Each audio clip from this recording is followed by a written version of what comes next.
Have you ever felt that a pull-up is harder at the top than at the bottom? Why is a front lever harder than a pull-up? Why are machines different from dumbbells and free weights different from calisthenics? Knowing why exercises can be harder at different ranges of motion, or why some calisthenic exercises can be more difficult than others, despite your body weight not changing at all, can give us more awareness and insight on how the exercises we do are the way they are. It can help us in choosing better exercises for our goals, or why some exercises don't have complete carryover despite using the same muscles and the same range of motion. The answers to these questions are found in resistance profiles and lever systems. Resistance profiles is how torque, which is force that causes a rotation of a pivot or axis, varies during the range of motion of an exercise. For example, an exercise can be harder at the start than at the end, and vice versa.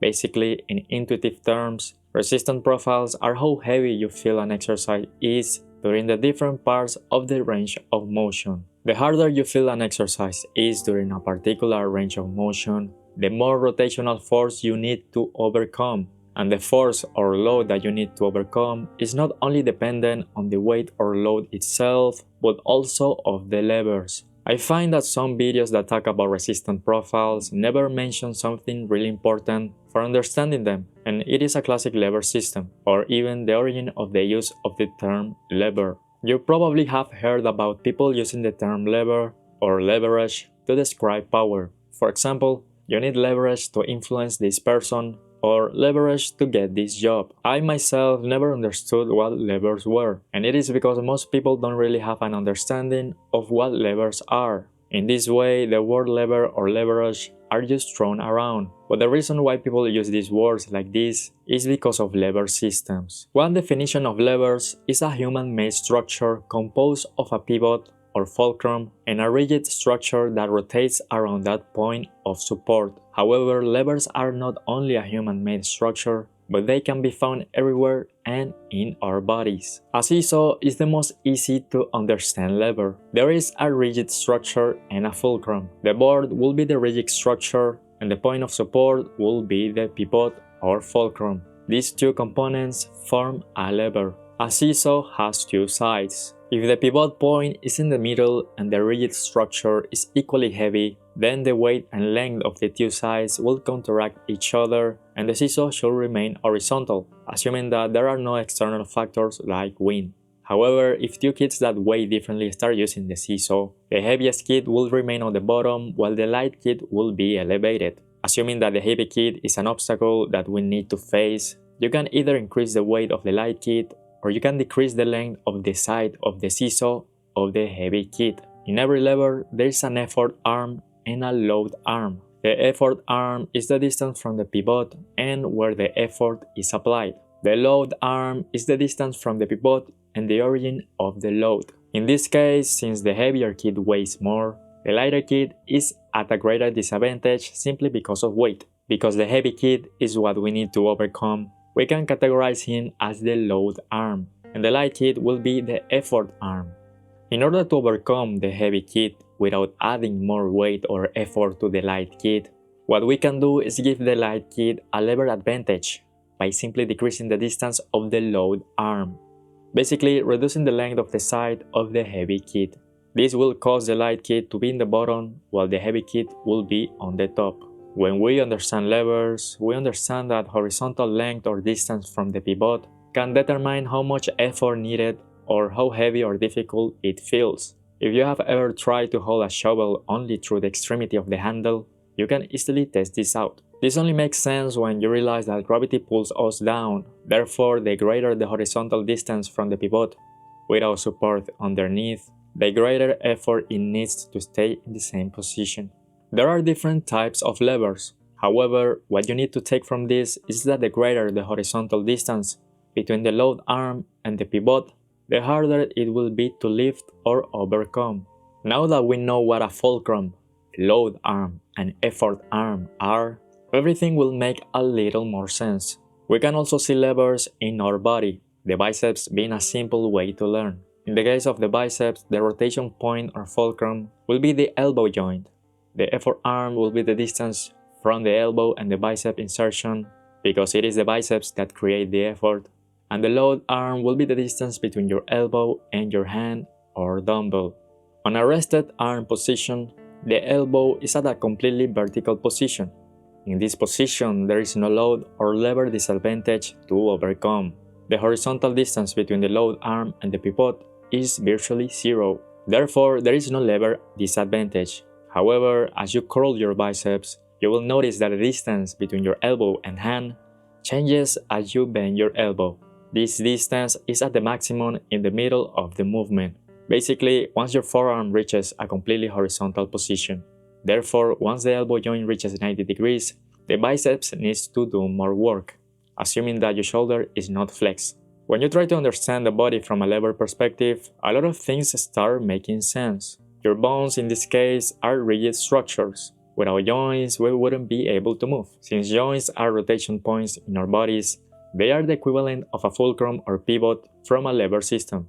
Before understanding resistance profiles, we must first understand torque. We know that horizontal distance from the pivot can determine how much effort we need. However, a more accurate term for effort in this case is torque. To understand torque, we must understand something about our muscles and joints. Muscles produce force, which is linear and goes only to one direction. This direction is determined by your tendon insertion direction. In this case, if we had muscles and tendons but not joints, then we wouldn't be able to bend our arms or legs. Therefore, our mobility will be limited, or there wouldn't be any mobility at all. However, when we add joints, our limbs can rotate around freely, obviously with limitations. Once we add a joint to our muscles and tendons, it is like adding a pivot on a lever system. The joint is the fulcrum or pivot. Our bones are the rigid structure, and what moves these levers are our muscles and tendons. Now that we added joints, in this case the equivalent of a pivot, we added rotation. The linear force of muscles can now pass through the joint, which allows our limbs to bend and move things around. As we know, horizontal distance can determine how much effort we need. In the case of the humerus bone and the forearm bones, in order to cause a rotation, we need our biceps muscle to produce enough effort or torque to bend our forearm at the horizontal distance from the pivot at 90 degrees. Torque is the rotational effect of force produced on the perpendicular distance from a pivot or axis. In this case, since there is rotation must go somewhere, and more often than not, it is 90 degrees. The equation for torque is force times moment arm. You can see torque as simply the effect of force on the rotation of a joint or axis. The torque demanded or produced is influenced by the perpendicular distance from both the point where effort is applied and the origin of the load it needs to overcome. Basically, the load arm and the effort arm. Coming back to resistance profiles is how torque, which is force that causes a rotation of a pivot, varies during the range of motion of an exercise. For example, an exercise can be harder at the start than at the end, and vice versa. Basically, in intuitive terms, resistance profiles are how heavy you feel an exercise during the different parts of the range of motion. Why is a pull-up harder at the top than at the bottom? Your body weight in a pull-up doesn't magically change the more you pull up. So why do we perceive an increased difficulty the more you pull? Now that we know a few things about levers, we can to some extent describe why this is the case. Going back to the bicep example, the distance between the load arm and pivot is the distance of the dumbbell and the elbow. At 90 degrees, we experience maximum torque demanded, which means that 90 degrees is the most difficult part of a curl. The distance of the load arm and the pivot is clearly defined by the weight of the dumbbell. The weight of the dumbbell far outweighs the bones of the forearm. However, if we were to not use a dumbbell at all, or any weight or resistance whatsoever in a bicep curl, the only thing that will need to be curled will be the weight and length of your forearm. In this case, since there is no clear external weight, the center of mass of your forearm will probably be in the middle. Therefore, the distance between the load arm and the pivot or axis will be less in a weightless bicep curl than in a dumbbell bicep curl. And this is what happens with calisthenics. When trying to see what makes an exercise more difficult in different ranges of motion, we need to see where the center of mass shifts during the range of motion. The center of mass dictates the distance between the load arm and the pivot. In most basic and effective calisthenic exercises such as the push-up, dip, pull-up, and body weight row, the center of mass doesn't change drastically. This is a reason why they are great, because our center of mass doesn't shift drastically, the tension is more reliable, linear, or flat. They are mostly up and down, linear motion. Therefore, they can be considered to be in a more flat resistance profile than not. Obviously, they are not completely flat. A push-up and dip have a descending resistance profile, meaning that they become harder at the bottom than at the top, whereas the bodyweight row has an ascending resistance profile. They become harder at the top than at the bottom. The initial position of a pull-up makes our body completely vertical, which, similarly like a bicep and elbow in a rested position, there is no horizontal distance between the load arm and the pivot or axis. Therefore, holding the initial position of a pull-up is not a big deal or doesn't require much torque. In the start, our center of mass is aligned with our shoulders. An estimation will be somewhere in our torso. As we pull, we extend our shoulders and bring our torso towards the back. This shifts our center of mass slightly towards our back, which creates a distance between our center of mass, our load arm, and the pivot, or shoulders. This in consequence creates a greater torque demand that we need to overcome, and therefore the top part of a pull-up is harder than the bottom. But this is not all. Do you also remember that there is a horizontal distance between the effort arm in a classic lever system and the pivot? In biomechanics, these are called strength curves. Basically, the perpendicular distance between a joint and a tendon at different ranges of motion. At least in the pull-up, it seems that strength curves are more important than the shifting of the center of mass, because in the pull-up, the shift is just a slight shift. Different angles create different torques. However, there are so many different joints and tendons that it is just overwhelming. The point is that torque is produced differently in different joint angles, which basically makes us weaker at some angles and stronger at others, despite external loads. This is also one of the reasons why the pull-up is harder at the top. In more difficult calisthenic exercises, we see a different trend than in basic exercises. Whereas the basic exercises do not have a drastic shift of our center of mass, in front lever type of exercises, we see a drastic shift in our center of mass. The full front lever raise has a similar pattern like a bicep curl, a bell-shaped resistance profile, where the middle of the range of motion is the hardest range of motion. Instead of a linear motion, it is more like a pendulum where there are a lot of curves. In the initial position of a full front lever raise, we start without torque demand, similarly like a pull-up, when our body is completely vertical. However, as we do shoulder extension and keep our arms straight, our body eventually reaches a full front level position, where our center of mass shifts dramatically and drastically compared to a resting vertical position. In a front lever, the pivot or axis is the shoulder because that is the joint that rotates. The center of mass in a full front lever is probably around the waist area, although it also depends on the weight of your legs. The heavier they are, the farther away the center of mass will be. Hypothetically, if your legs were twice as heavy as your torso and hips, the center of mass will be probably close to your knees, and the front lever will be nearly impossible to do.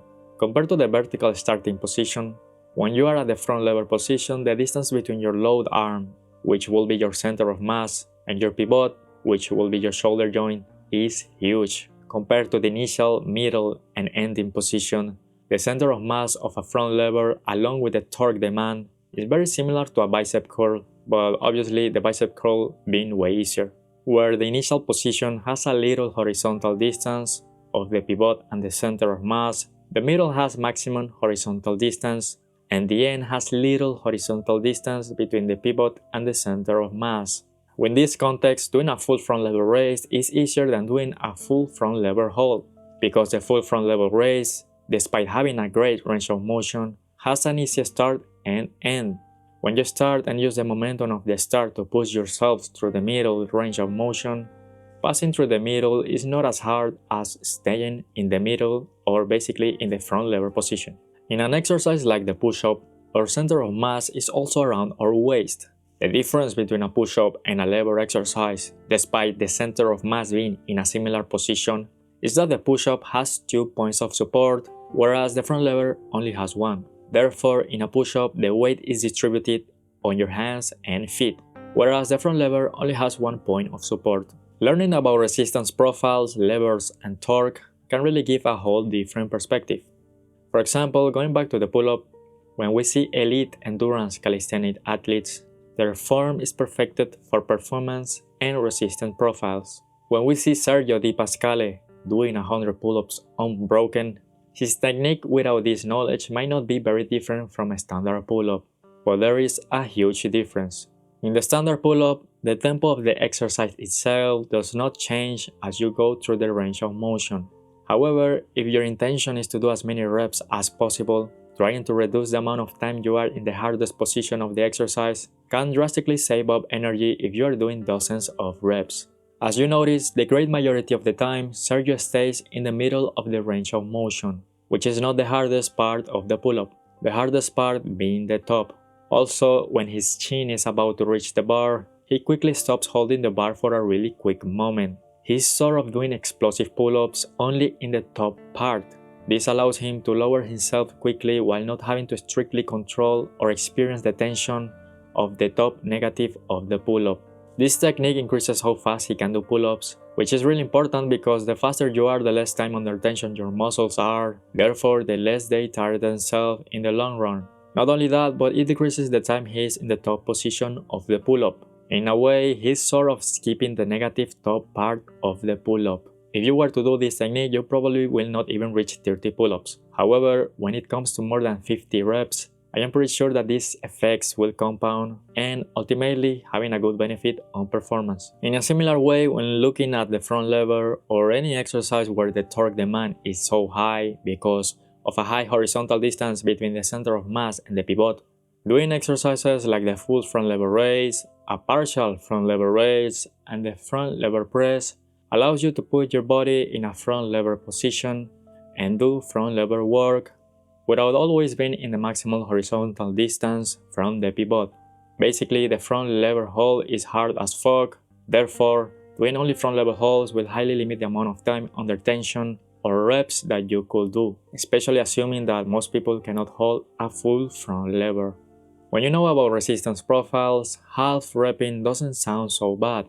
For example, if you know that an exercise resistance profile has a significant bell curve, where you don't feel a lot of tension at the start and at the end of the exercise, such as in a bodyweight bicep curl, half repping is a genuine way to do reps. Also, half repping can be used as a way to get better at the specific ranges of motion in the case of the pull-up. If you struggle at the top part, doing half reps at the top could improve your performance. Half repping can also be used as an intensity technique where you first reach failure with normal reps and then start doing half reps at the hardest range of motion or at the easiest. Gym machines tend to be built in a way where each weight is stacked on each other. This makes the resistance profile mostly linear because the distance between the center of mass and the pivot doesn't shift, although some machines specifically change the strength curves within us to flatten the resistance profile. Whereas in calisthenics, the body is put in different ways, which sometimes move the center of mass position, which in turn create different and uneven torque demand. If you want to know what is the resistance profile of an exercise, you can simply notice what is the range of motion that you reach failure the most of the time. Most often than not, it will tell you which part is the hardest and easiest, and by that you can think if it is an ascending, descending, or a bell curve, or something else. What makes a calisthenic exercise harder than another one is greatly influenced by the position of your body, points of support, the direction of gravity, torque, your center of mass, and the strength curves of each of your joints. Knowing about resistance profiles and levers is great because calisthenics is about using your body weight and getting more out of your own body weight. A lot of calisthenic exercise variations are about increasing torque demand through shifting our own center of mass.